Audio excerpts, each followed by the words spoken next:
সত্য ঘটনা অবলম্বনে আজকের গল্প অদৃশ্য যাত্রী। রাত প্রায় 1:45। বৃষ্টি তখনও থামেনি। স্টেশনের পুরানো লাইটগুলো টিমটিম করছে। চারপাশ প্রায় ফাঁকা। রায়হান দ্রুত হাঁটছিল। শেষ ট্রেনটা মিস করলে আজ পুরো রাত স্টেশনেই কাটাতে হবে। তার শরীর ক্লান্ত। সারাদিন অফিসের কাজের পর মাথাও ব্যথা করছে। সে প্ল্যাটফর্মে দাঁড়িয়ে হাঁপাতে লাগলো। ঠিক তখনই দূর থেকে ট্রেনের হুইসেল শোনা গেল। কি অদ্ভুত ব্যাপার হলো!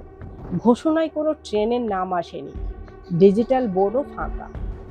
তবুও অন্ধকার ভেদ করে ধীরে ধীরে একটা পুরানো লোকাল ট্রেন প্ল্যাটফর্মে ঢুকলো। ট্রেনটার রং উঠে গেছে, জানালায় মরিচা, আর পুরো ট্রেনটা অস্বাভাবিক ঠান্ডা। রায়হানের বুকের ভেতর অদ্ভুত ভয় কাজ করছিল, কারণ ছোটবেলায় তার মা একটা কথা বলেছিলেন, রাতের কিছু ট্রেনে মানুষ ছাড়া অন্য জিনিসও ওঠে। তখন সে হাসত। আজ সেই কথাটাই মনে পড়ে গা শিউরে উঠল। তবু উপায় না থাকায় সে ট্রেনে উঠেই পড়ল। পুরো বগিতে মাত্র 4 জন মানুষ। একজন বৃদ্ধ, একজন কালো কোট পরা লোক, আর একজন টিকিট চেকার, আর জানালার পাশে বসে থাকা একজন মহিলা। মহিলার মুখ ভেজা চুলে ঢাকা, সাদা শাড়িটা কাদায় ভেজা। রায়হান গিয়ে মাঝখানে সিটে বসলো। ট্রেন ধীরে ধীরে চলতে শুরু করলো। ধাতব শব্দে পুরো বগি কাঁপছে।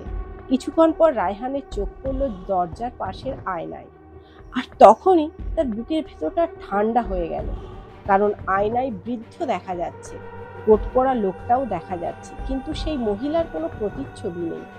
সিটটা পুরো ফাঁকা। রায়হান দ্রুত সামনে তাকালো। মহিলা ঠিকই বসে আছে, কিন্তু আয়নায় কেউ নেই। তার হাত ঠান্ডা হয়ে গেল।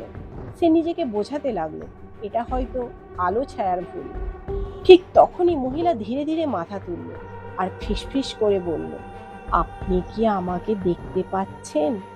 রায়হানের গলা শুকিয়ে গেল। সে কোনো উত্তর দিল না। হঠাৎ পুরো ট্রেনের লাইট নিভে গেল, অন্ধকার।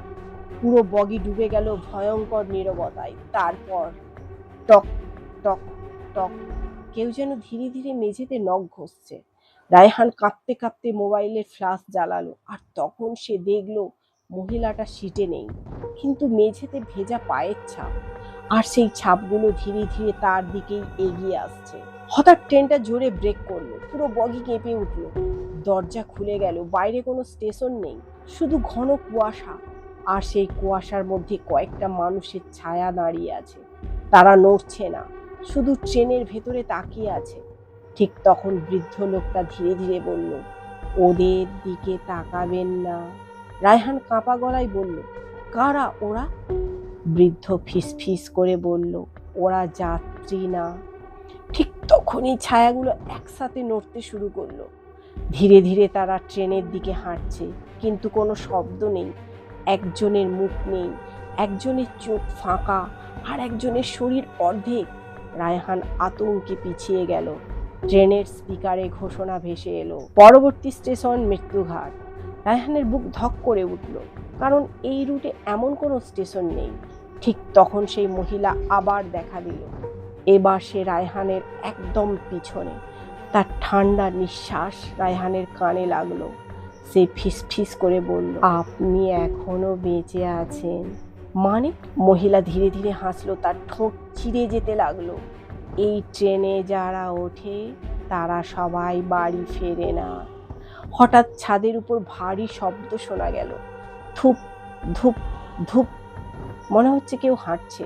তারপর ছাদের কোণা দিয়ে জল পড়তে শুরু করলো, টপ টপ টপ, কিন্তু সেটা জল না, রক্ত। রায়হানের নিঃশ্বাস বন্ধ হয়ে আসছিল। ঠিক তখন কোট পরা লোকটা প্রথমবার কথা বলল, ও আবার নেমে আসছে। কে? লোকটা কাঁপা গলায় বলল, যে এই ট্রেন চালায়। হঠাৎ বগির শেষ মাথায় একটা ছায়া দেখা গেল, কালো পোশাক, ভেজা শরীর, মাথা নিচু, তার চারপাশে জল জমছে। ধীরে ধীরে সে মাথা তুলল, আর তখনই রায়হান চিৎকার করে উঠল, কারণ লোকটার পুরো মুখ থেঁতলে গেছে। চোখের জায়গায় শুধু অন্ধকার গর্ত। মুখ থেকে নদীর জল বের হচ্ছে। সে ফিসফিস করে বলল, টিকিট। টিকিট চেকার হঠাৎ চিৎকার করে দরজার দিকে দৌড় দিল আর দরজা খুলে নিচে লাফ দিল। রায়হান আতঙ্কে জানালার বাইরে তাকালো, কিন্তু বাইরে রেল লাইন নেই, শুধু অন্ধকার জল। আর সেই জলের ভেতর থেকে শত শত মুখ ভেসে আসছে। তারা সবাই ট্রেনের দিকে তাকিয়ে আছে। ট্রেন ধীরে ধীরে আবার চলতে শুরু করলো। কিছুক্ষণ পর সামনে একটা পুরানো স্টেশন দেখা গেল, মরিচা ধরা বোর্ডে লেখা চন্দ্রপুর ঘাট। রায়হানের বুক ধক করে উঠল।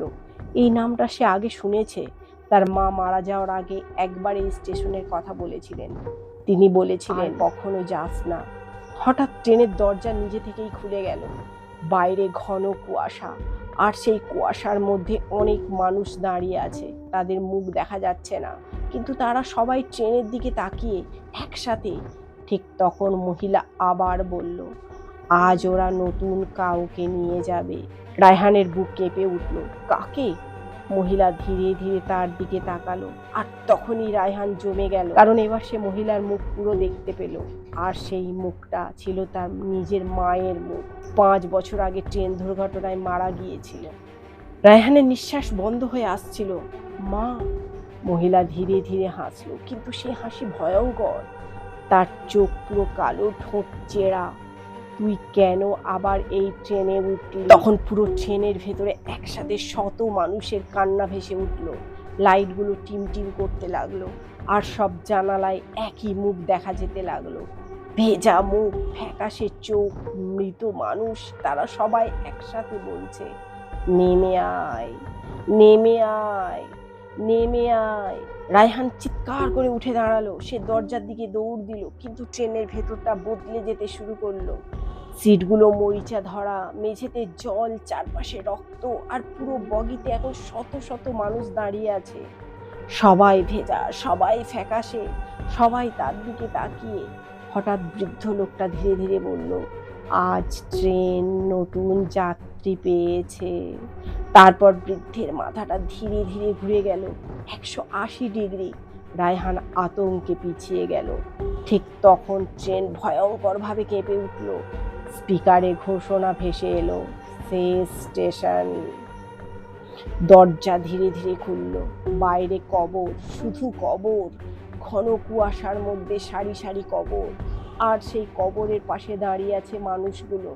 তারা সবাই হাত বাড়িয়ে ডাকছে।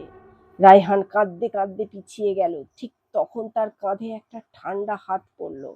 সে ধীরে ধীরে পিছনে তাকালো, আর যা দেখলো তারপর সে আর কোনোদিন স্বাভাবিক থাকতে পারেনি, কারণ তার পিছনে দাঁড়িয়ে ছিল সে নিজেই।